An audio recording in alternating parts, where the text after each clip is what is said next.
فيكم أمرين لن تضلوا ما تمسكتم بهما كتاب الله وسنتي. درود شريف بشوقوائي. اللهم صل وسلم على سيدنا ومولانا محمد وآله وصحبه أجمعين. جناب صدر مجلس معزز علماء کرام دغه مجلس حاضرین مسلمانانو ورونو، جلسه ډیره وخت نه شروع ده او علماء کرام شيوخ او حضرات تقاریر خپل کړي دي. زه لږ یو ګوټې لیټ راورسېدم، جاز لږ لیټ روان شو، بیا نیمه ګنټه تاخیر هم پکې وشو. نو ستاسو جلسه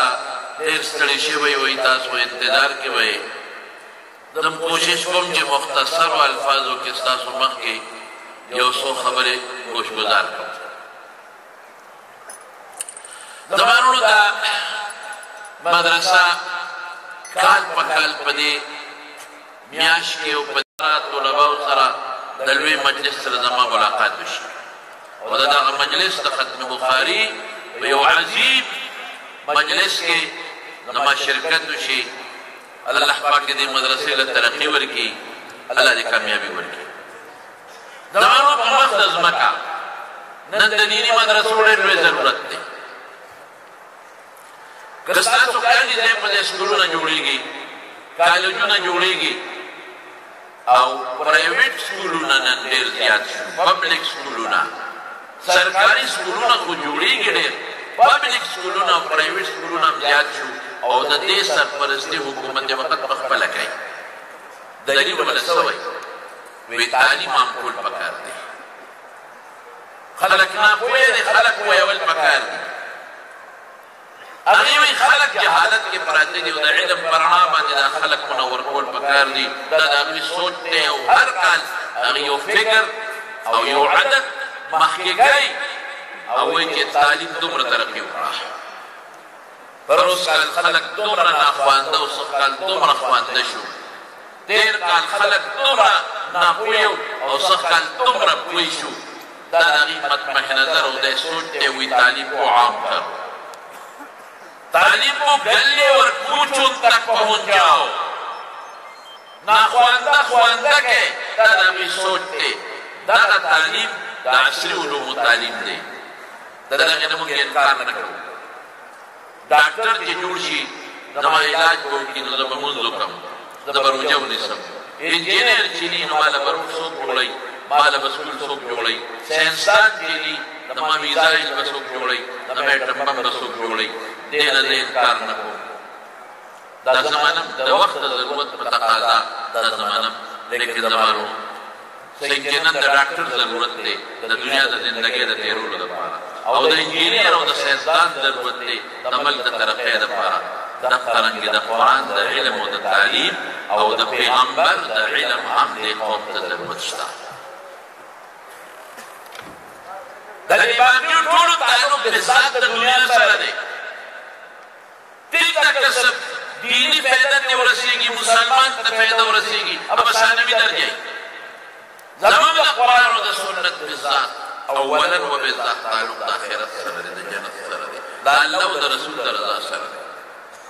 هغې وایي دغه زیات کې کوڅو ته ورسوئ سکولونه، کالجونه. موږ وایو ډېره ښه خبره ده، موږ وایو ډېره ښه ده. موږ هم څو جوماته ویلي دي، موږ هم په خپلو بچو دغه سکولونه ویلي دي. خو لیکن زه ورسره وایم چې د مانو دیني مدرسې کوڅو ته ورسوئ، دا هم خورې کې هر خال کې مدرسه جوړه کړئ، هر کلي کې مدرسه جوړه کړئ، هر قوم کې مدرسه جوړه کړئ. ولې؟ د قرآن علم او د پیغمبر رڼا هم هر کور ته ورسېږي. د دنیا تعلیم هر کور ته رسول غواړي. ته وایې ناخوانده ناخوانده جوړوم، زه به وایې چې د دې ناخوانده نه هم زه د پیغمبر وارث وم. داسې خلک وایي چې په بانډو کې وایي، په میرو کې وایي، په شاړو کې وایي، هغه د مولانا صاحب الدین ایوبي صاحب مدرسې ته نشي راتلی. هغه له هلته د مدرسې ضرورت دی. هغه تا ته ضرورت دی چې د حفظ مدرسه جوړ شي، حافظ جوړ شي، یو دوه درې درجې وړه وړه مدرسه ورله پکار ده چې هغه خلک رغبت پیدا شي کوڅه کې جومات کې چې مدرسه جوړه شوه قرآن به خور شي د رسول الله مبارک تعلیمات به خور شي دا ډېر ضرورت دی دا وخت اهم ضرورت دی جهالت په قرآن ختمېږي جهالت د رسول الله مبارک په حدیثو په سنتو ختمېږي خلک قرآن ته رانږدې کا خلک دین ته رانږدې کا زما یو دوست ما ته تپوس وکړ څه موده مخکې ما ته ټلیفون کوي مولانا صاحب شیخ صاحب یو تپوس درنه کوم چې په دې وخت د ځمکه د هلکانو د مدرسې او د جینکو د مدرسې څه مقصد دی هلکه تا ته اوسه پورې نه راوي ما ستا بیانونه اورم د علماو ما ته پته ده دا ما ته معلومه ده خو دا یو سوال په دې انټرنېټ راغلی دی او جواب غواړي او ډېر مختصر جواب غواړي یو کرښه نیمه کرښه جواب غواړي تاسو ما ته پته ده چې عالمان جوړوي حافظان جوړوي عقیده خپروي خلکو اخلاق درست کوي خو ما ته پته ده خو یو مضمون دی یو پاڼه تقریر دی ما له داسې جواب راکړه چې هغه یو کرښې څومره مختصر او چې وایي چا څومره مختصر جواب راولېږه هغه ته به انعام میلاوېږي ما ته یو څلور پنځه ورځې پس بالا خیر د جواب را ډېر مختصر جواب چې د هلکانو مدرسې مقصد څه دی او د بناتو مدرسة البنات د جینکو د مدرسې څه مقصد دی مختصر جواب را چې د چا څومره مختصر وي انعام به هغه ملي بیا به انګریزي کې زه ټرانسلیټ کوم هغه به زه ترجمه کوم خو ته جواب ما لکه اوس یې ویل یې سوچ مې وکړه مې سوچ نه کوم اوس یې ولیکه ځان سره زمونږ د هلکانو د مدرسې مقصد دا دی چې دا کشر کول دا نوجوان طبقه چې څومره ده دې کې د حضرت ابو هریره او د حضرت بلال نقش پیدا شي دا مقصد ما نه ابو هریره نه جوړېږي رضی الله حضرت بلال نه جوړېږي یو جلک به پیدا شي دا کشر کول کې د حضرت ابو هریره یو جلک لیدل غواړم د حضرت بلال یو نقش لیدل غواړم دا مقصد او د بناتو د مدرسې مقصد زما څه دی زه په دې خپلو وروڼو کې په دې خویندو کې او په دې جینکو کې د حضرت فاطمې او د حضرت عایشې یو جلک او یو نقش لیدل غواړم ما ته وایي جواب ډېر مزېدار هلکه ولېږه څنګه د پسې جواب راکړي ما په انګریزي کې هغه په ډېر مختصر الفاظو کې جواب ولېږه او ما ته وایي شیخ صاحب انعام مې پرې وکړ انعام مې وګټه مې طالب بچې نیم خو در سره ګوټ زما کېږي د ماروړو زموږ د مدرسو دغه مقصد څه وایي هلکه مدرسه مولانا صلاحالدین ایوبي صاحب څه وایي دغه وایي چې کوم میشن رسول الله مبارک صحابو له ورکړی دی حضرت بلال جوړ کړی دی هغه بلال چې د مکې په کوڅو کې به یو خدمت یې کاوه او پردی غلام او وهل ته کول به یې خوړل او په شا به یې ورته درنې درې ګټې کېښودلې خو د رسول الله مبارک یو رکوټې غوندې د عقیدې علم دغه سینې ته ورسېد نو عقله یادې وهي ماشومان یې ورپسې کړي ویني روان دي د حضرت بلال نه هغه الله احد چغې وایي نو حضرت ابوبکر صدیق روان دی وی عتبه غلام نه خرڅوي په ته څه کوې په دا ټول غلام څه کوې دې خو د کار نه دی جوړ ورته احد چغې وایي په ته څه کوې دې خو د کار نه دی وی بس خرڅ یې که په ما مو مانګي قیمت چې څه غواړې در کوم دا غلام را خرڅ کا دا چې ستا په کار نه دی زما په کار دی دا به باندې را خرڅ کا حضرت ابوبکر صدیق ته واخیسته ظلم د عتبه نه اخلاص دا ظلم دا هغه نه اخلاص کړه دا خدایه مې خطا شو امیه دا امیه وړه دا امیه د ظلم نه اخلاص کړه نو چې بلال اخلاص کړه حضرت ابوبکر ته وایي وی ابوبکر ځان له رښتیا که الله له رښتیا که زه دې ځان له رښتیا ما ته کار خارجي در کوم او که زه دې الله له رښتیا نو ما خدای پرېږده زه پوهېږم زما خدای پېژا وی نه امیه ورته وایي امیه بن خلف وی نه ما الله له رښتیا دل وجه الله ازادي هغه بلاد چې په دسته کې اتور بې وطنه مسافر غریب د مکې غلام وان د کول خلک اخلاصول نه شو رسول الله مبارک فرمایي لږه غونډه عقیده د پیغمبر تعلیم دا نصیحت نه شوی دی رسول الله مبارک سوی ابو بکر سیدنا واعتق سیدنا ابو بکر زمون سردار دی او زمون سردار آزاد بلاد د سردار اعتق سیدنا زمون سردار غانم پکې راوست صحابه راوست بلال د رسول الله مبارک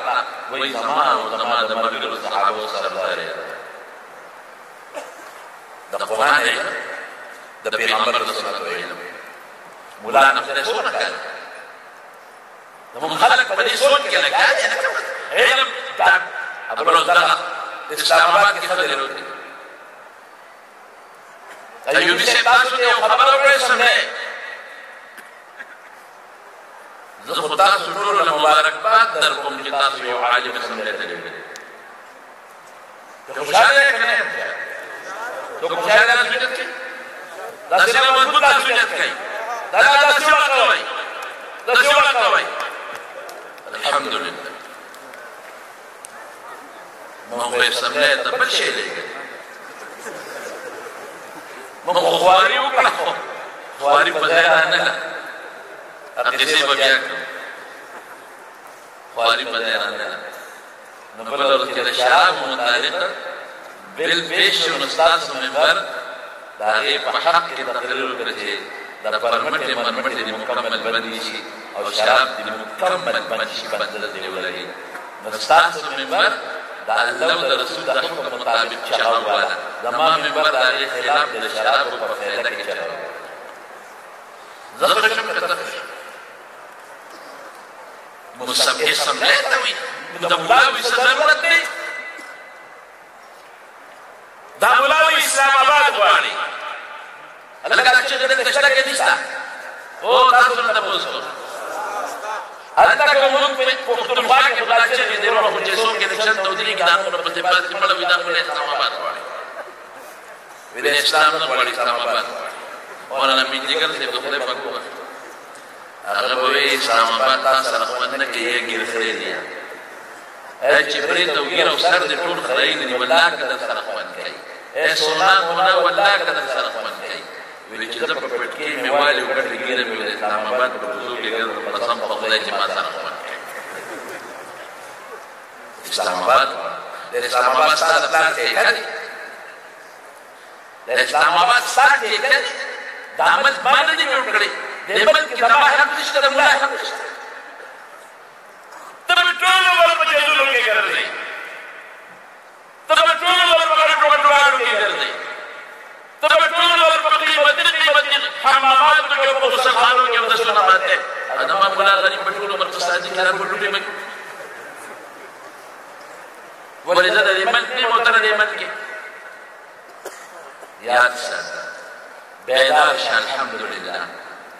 ځان کې بیداري پیدا کړه اسلام آباد پرون زنو تامان الله کړی دی ابل زنو تامان الله کړی دی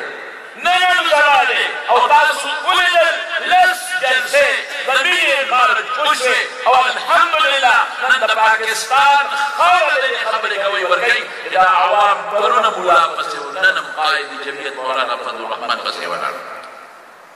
دا څه ده مولا په سمله کې څه کوي تاسو کړل د مولا د سمله یو خبره دا اور سره یو لوی عالم دی په مکه مکرمه کې درس کوي مکی سے محمد مکی دامت برکات دا علماء پیژنې تاسو په جلال شي په مکه مکرمه کې په حرم شریف په اردو کې تقریر کوي او ډېر زیات خلک هغه تناسب خلک ته پیدا اخلي چونکې زموږ ورسره تعلق دی د باباجي د وختونه د جلال شمله ورسره چې خپای کور ته مې بوزي دا علماء چې څومره دي دا تقریبا د هغه مېلماني یو وخت کې ما خپله خبره کوله د هغې ګواهان هم ما سره موجود دي مفتي صاحب راغی مفتي محمود صاحب رحمت الله علیه زما د پلار وایي تعلق هغه سره پلار ته به مې رد ویل چې راغی کېناسته دا هغه وخت و چې کوم وخت په پاکستان کې د قادیانیت خلاف تحریک چلېده علما پاڅېدلي او هغوی دا زور لګول چې میرزا غلام احمد کافر دی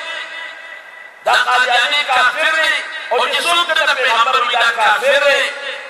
او دې د پاکستان په آئین او په دستور کې غیر مسلم قرار شي اقلیت دې قرار شي دا تحریک و دې کې ډېر لوی خلک مړه شوي شهیدان شوي مفتي صاحب وایي چې اسمبلی ممبر شوم دا خبر ډېر عمر سره ورېحمه خبره چې د اسمبلی ممبر شوم اسمبلی ته لاړم نو ډېر خفه وم وی ما به د شپې چې پاڅېدم الله ته به مې ژړل چې خدایه په څه ګناه دې نیولې دا زه په څه غم کې مبتلا شوم هلته به مې په مدرسه کې حدیث خور ترمذي مې خور هلته به مې فتوی لیکلې هلته به مې قرآن خو د پیغمبر حدیث مې خور الله اوچت کړو مې سمدی ته راوستم اما حول او دا ما حول ټولې ښځې بربنډې اسمبلی ته چې کومې ښځې راځي یوګي صاحب نه تپوس وکړي لاول بیوټي پارلر راځي دوکان لري ځان ښایسته کوي بدل رنګونه پورې کوي هغې نه پس اسمبلی راځي ماشاءالله تا خو ملګرې ده که ټیک شه ټیک شه ته به لېږلې ورپسې د قوم لېږلې او ستا دوپټه به ورپسرې ایوبي صاحب خبر اورېده که نه شیرین مداري یاده کړه ستا رومېټه ده که نه یاده اسمبلی رومېټ ورته وایي د اسمبلی تجربې ما ته پته نه باندې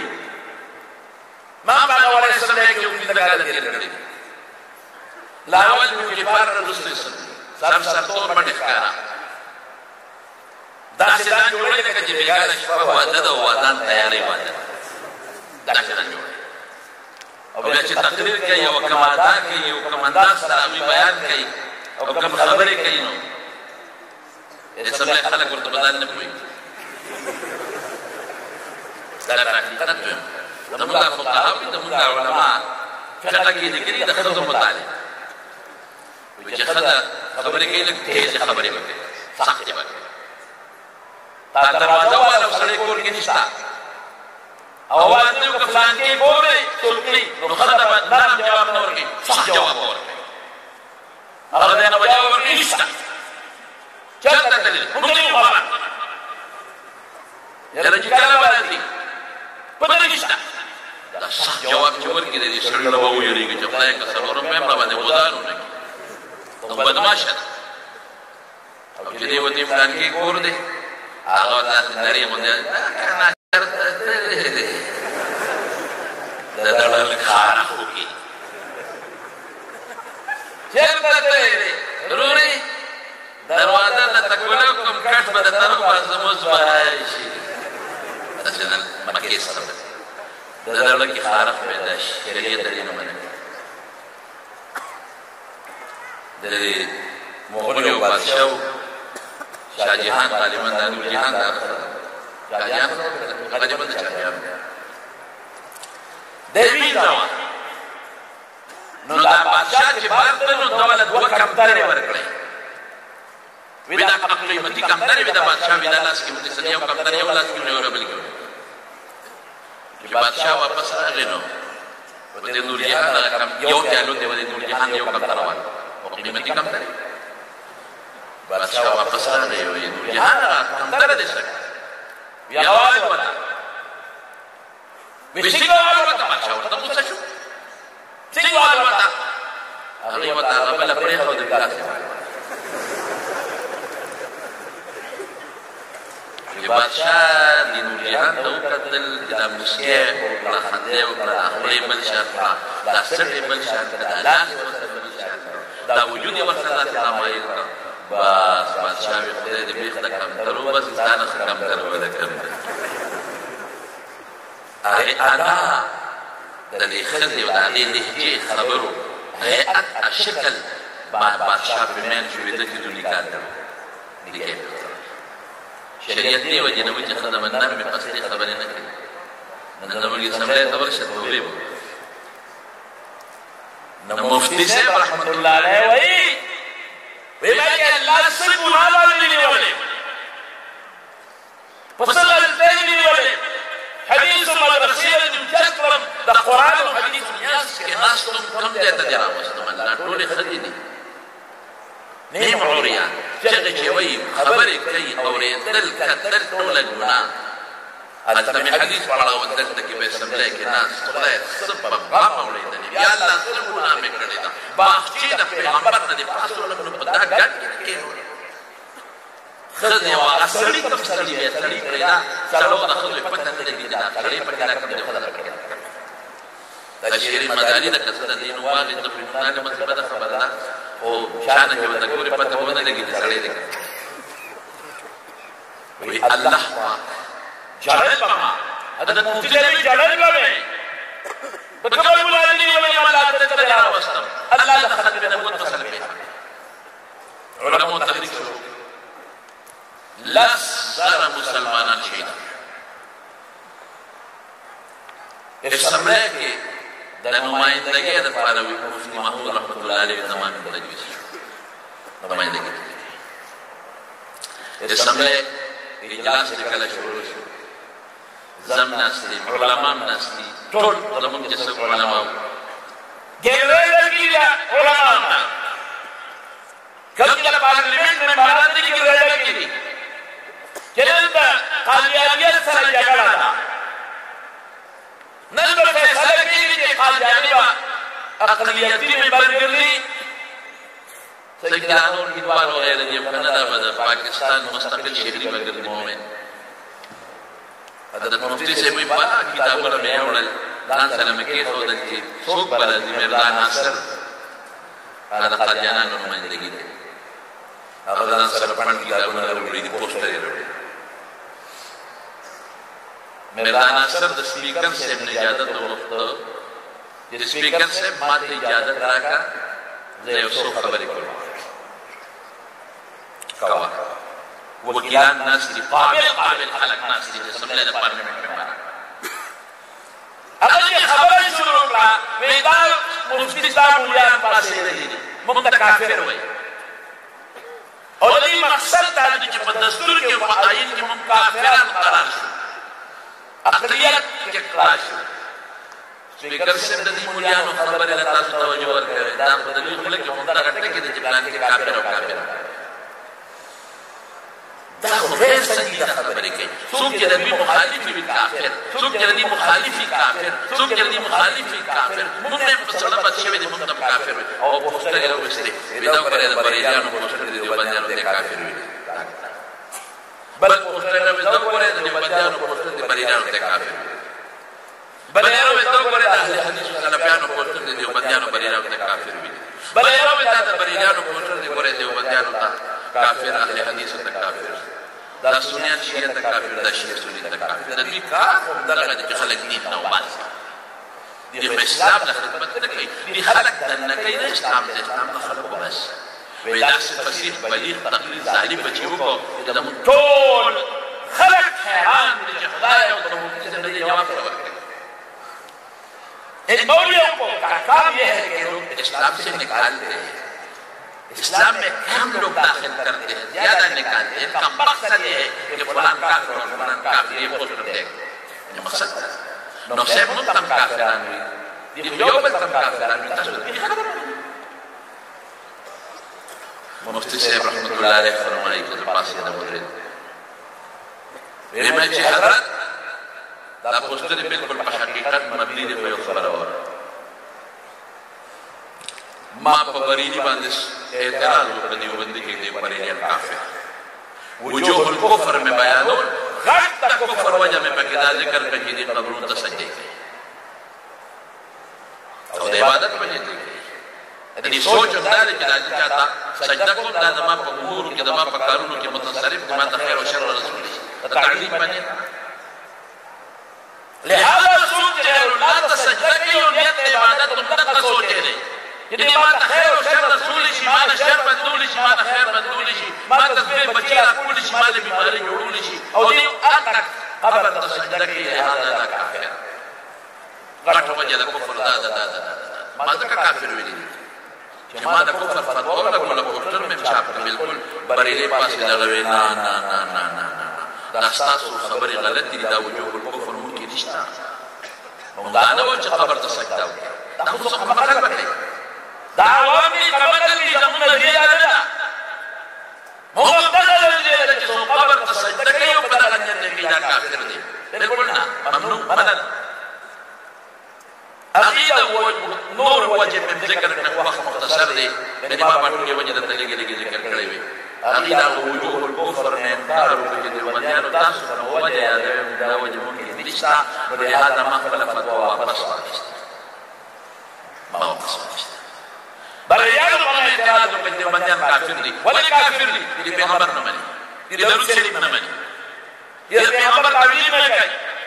وجه د کفر دا ذکر زباسي د مجنه خدای ته ور پیغمبر په دومره تعظیم کوي چې دومره تعظیم په مخه زمکه د بل چا نه کوي لا يمكن السنة كما كان بعد سودا بودر کوي قصه مختصر مو الله نه د پیغمبر بشن او درود نه انکار چې کافر د قران په الله په درود ان الله وملائكته يصلون على النبي حقیقی کما وجه د کفر دماغی مالا این انکار وکړي چې نه توبه درود مانم د پیغمبر تعالی هغه خپل فتوا واپس واخیسته اهل حدیث په موږ اعتراض وکړ دا قبر پرست دی دا فلان کې دی او دی ایمان د پیغمبر درجه ورکړي امام اعظم رسول الله مبارک دی امام ابو حنیفه امام اعظم ده هذا کافر ذو فاسد ما نه غوري امام د پیغمبر درجه نه امام د قرآن او د سنت مسله بس اعظم یو اضافي نسبت ده په دې نور ایمانانو کې ویلي من حيث اطلاق پیغمبر په شخصیت ما دا وجه د کفر انکار او هغه په فتوا واپس واخیسته ما اهل حدیث په تور کبریانو دا کافر دي ولا کافر دي او یا نه مني بزرگان نه مني دا هغه پاسه د جنان نه خبره غلطي دا وجوه الكفر چې تاسو کومه دا په کې نه موریا خو بزرگان مني ممکن دا کم وجهنا کفر فتوی په یو بل لګولې مخالف هغه فتوی واپس واغشتي موږ مسلمان ټیک شو په فتوا واپس موږ په دې باندې ویلان ولګو چې د رسول الله مبارک نفس مرزا غلام احمد د پیغمبر رسول الله مبارک خاتم النبیین نه وای وجه کفر دا دې د وجه کفر نه انکار دې د وجه نه موږ مرزا غلام احمد د پیغمبر وایو کله وجه کفر کې ثابت هغه نه انکار کوي جنانا د مرزا غلام احمد د پیغمبر نه خاتم النبیین رسول الله صلی الله علیه وسلم او دا هغه نفس چې چا د نبوت دعوا کړی دا د کافر دی د وجه د کفر نه انکار کوي دا د معلومه راځي نن خپل فتوا واپس ودي خدا هغه د وجوه الكفر نه انکار وکړي دی خدا وجه د کفر نه انکار نه کوي ولې دا ناس کله وجه د کفر نه انکار تاسو ته په دې وجه کافر وي چې د پیغمبر په پیغمبر وي ته انکار کوي هغه ته کافر وي رسول الله مبارک خاتم النبیین باندې بلدا د میدان اصل شروع شي پیغمبر څخه د کافر په دې وجه نور ته کافر وی او د وجوه نه انکار او خپل فتوا واپس دې نه انکار او فتوا واپس جام نه وکړه د شپې ولې الله تعالی او خدای ته وجه الله ما هو عليك د مدرسې نو چترم د سمبل کراوست د علماء او د مجلس چترم او د خدمت مجلس کې کېدلم پس ګنادي نیولې رب العالمین الحمد لله د دې سمبل کراوستم جنن زما په وجه قادیانی کافر قرار شو په دستور کې غیر مسلم قرار شو اقلیت قرار شو رب العالمین کوم مقصد د کراوستم 10,000 کسان د خط نبوت په تحریک کې شهیدان شوي چاله دې جات دي 10,000 کسان لیکن هغوی لاس در شهیدان شو مقصد کې په دستور کې کامیابی حاصل نه کړه او مفتي صاحب هم دا علماء نمائندګي وکړه په شیخ بخت د خط نبوت مشران ولاړو هغې بار چغې والې مفتي صاحب دننه فیصلې کې چغه وویله هغې بار چغې والې 10,000 کسان شهیدان شو خو ترمیم په عید کې ونه شو مفتي صاحب یو څو کسانو فیصلې کې دننه چغه وویل هم د هغې علماو پټان هم د هغې په دعاګانو هم د هغې په سوچ او په فکر او د اسمبلۍ برکت ده چې تر ننه پورې قادیانې ستا په دستور او په عید کې ځان ته مسلمان نه شي ویلی کافر دا د اسمبلۍ برکت ځکه دا ایوبي صاحب بیان اورم مخکې کلونو کې مې تقریر کوم ښځه خوا دې خوا کتله د سپیکر څو ښځه وه دی ورته وایي چشم من در چشم تو چشمان تو جایی دیگر ما تماشای تو میکنیم تو تماشای دیگر ما ورته بیا په ما د الکس سره وټساپ ته په دې یو پیغام ورولو مې دی کې دا یو ټکي دی ګورې غلط وی دا ټیک کړه دی ورته ډاډه تکلیف دی ستاسو غاړې خلاص کړي ستاسو سر یې چک کړی د میډیا خلاف ولاړ دي چېرته او چې په اسمبلۍ کې څوک غلط اقدام کوي د هغې خلاف ولاړ دی دا پکار دي موږ په اسمبلۍ کې الحمدلله علماء کرام په اسمبلۍ کې لګیا دي خدمت کې دي د عالم مقصد دا نه دا لار جوړ کړي دا لښتې جوړ کړي دا لپټ جوړ کړي دا مانګران ما دې یو سړي ما د روټ درکړی دې تاندې او سړي دې سړي تبلیغ والا باندې سرکاري ما د وینې وکړ ما نو کړي ما دې ما د روټ درکړی نو ما ورته یو ټکي دانې وي باغې بیا خبره مې کله نه تو درګه ما تعالی روټ درکړم بدل خلاص خبره خلاص ما کاکا جی मैं तामा सर को मजदूर के लिए तकरीरों करे ये बात सुनने दे रखली मैं तासरे कल तादानी भी दारू की इबादत बेली में मैं इबादत हो ना मैं इबादत नमाज से इबादत हो जाए क्या कमाल है वल्लाह खुदा ने देने वाली ताऊ तकबल इबादत है इबादत खुदा ने बदल माना नमारों लो खबर है जन्नत अयूबी से साफ इस्लामी नुमाइंदगी की تاسو دین نمائندګي کوي تاسو شریعت نمائندګي کوي د باطل لپاره په میدان کې ولاړ دي تاسو په خدای باندې د قیامت پر ورځ غاړه خلاصي الحمدلله ټول الحمدلله شوق سره الحمدلله دا څنګه شوق سره الحمدلله دا څنګه کته تبرک واسره وای الحمدلله ماشاءالله اوس په خوشاله کنه خوشاله دا ټول وجود کې راځه او اوسې مرګري سوال له مرګري او ان شاء الله د لښت کې مرګري د څنګه سوالوي ماشاءالله او خدای نه غواړي چې خدای زموږ منبر ته بلا وړي چې زموږ خدای دې شي دې کړي دې عرب او چې شراب نو یو شراب بدلی موږ هغه شیرین مداري په څیر ولاړ دا مولانا فضل الرحمن په څیر ولاړ دا مولانا اسد محمود په څیر ولاړ د پیغمبر خبره په څیر دی د مارونو خبره مې دې پوری کوله چې علماء کرام ته انتهایی ضرورت دی مدرسو ته ضرورت دی په دې زمانه کې رب العالمین قرآن شریف کې فرمایي الرحمن علم القرآن خلق الانسان علمه البيان زمونږ د طالبان په سوال کې دیو چې کوم دی خبرې پیل کړي ما یو رسول ماستر ما لراځي ما د کافیه راته شروع او د کافیه شروع کړو الکلمه لفظ وضع لمعنى المفرد ما فین قیل کچا سوال وکړو بدا جواب ورکو فین قیل کچا سوال وکړو بدا جواب ورکو فین قیل کچا سوال وکړو بدا جواب ورکو تحریف سمټ تاسو هغه په کتاب کې لاس کې غلطه سوي مې دا ویل کړه کچا سوال بدا جواب کچا سوال بدا جواب بدرته محمد صلی الله علیه وسلم یو سوال نه دی چې څوک یې هغه جواب ورکوي د سوال په محفل کې پوي کا چې د عبارت معنا څه په دې پوي اګه بیا چې دا تاسو هغه جواب ورکړئ تاسو دا سوال له جوړه جواب نه ورکړئ دمو تعلیمات د سوال کوي الرحمن علم القرآن صرف د دې آیت باندې یو نو کړه دا تفسیر نه وګورئ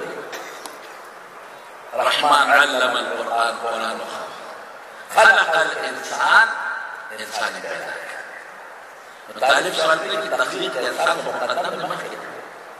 لا اول انسان پیدا کی قرآن کو درست انسان پیدا نه دی قرآن مسیح ورته نو دا چې پکارو الرحمن خلق الانسان علمه القرآن. انسان پیدا کړ بیا ورته قرآن وښو او د قرآن دپاره ورته فصاحت د ژبې وښو. داسې پکار الرحمن خلق الانسان، تخلیق د انسان خو مخکې دی، علم القرآن یې ولې مخکې؟ علماء ګڼ جوابونه دي خو یو جواب یې دا دی چې دا په دې وجه چې د انسان د تخلیق او د پیدا کېدو مقصد تعلیم د قرآن دی. الله مقصد مخکې کړ، الرحمن علم القرآن. ته پوه شې چې د انسان د پیدا کولو مقصد د معنا دی چې د قرآن تعلیم ورکړی شي. او د قرآن تعلیم به څوک ورکوي؟ رب العالمین قرآن شریف کې فرمایي د نبي کریم صلی الله علیه وسلم په حق کې چې ته موږ دنیا ته څه راولېږلې لتبین للناس ما نزل الیهم. دا قرآن دوی ته تخیل د قرآن تعلیم د قرآن په مقصد او په معنا به ته پوهېږې. نو د قرآن د تعلیم او د پیغمبر د احادیث او د سنتو د تعلیم مقصد د انسان د تخلیق مقصد دغه دی چې الله دا زمانو په خپلو بچو علم وکړي، عالمان ډېر کړي،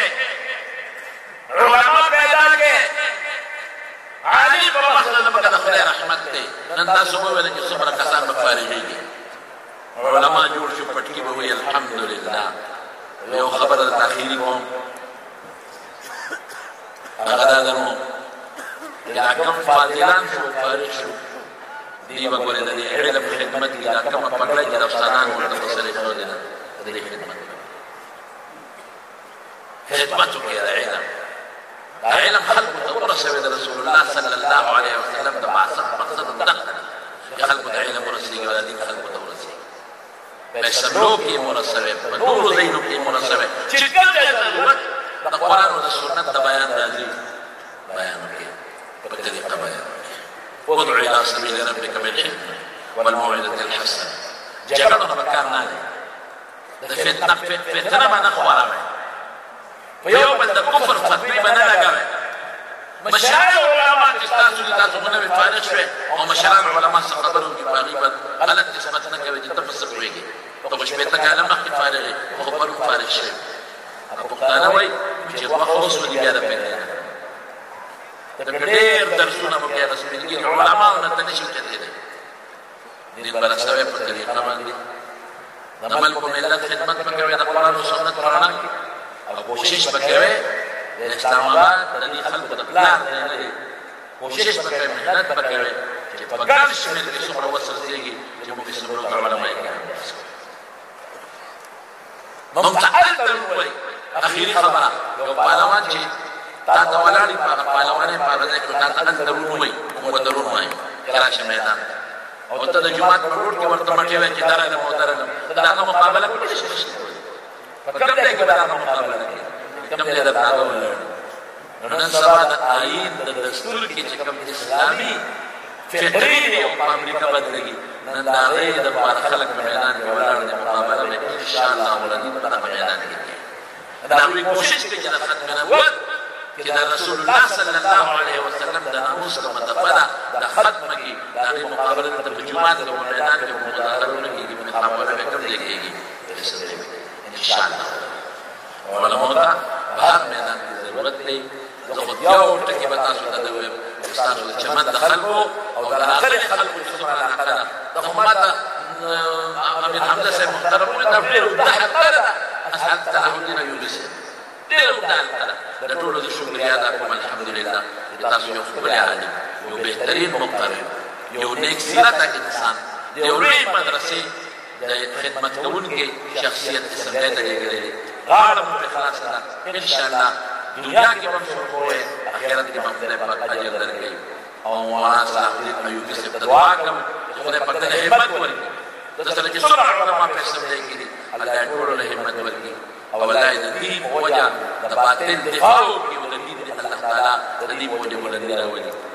زما نوم تاسو ښه شپه ناوخته ده. زه بېګا د مصر نه راغلی.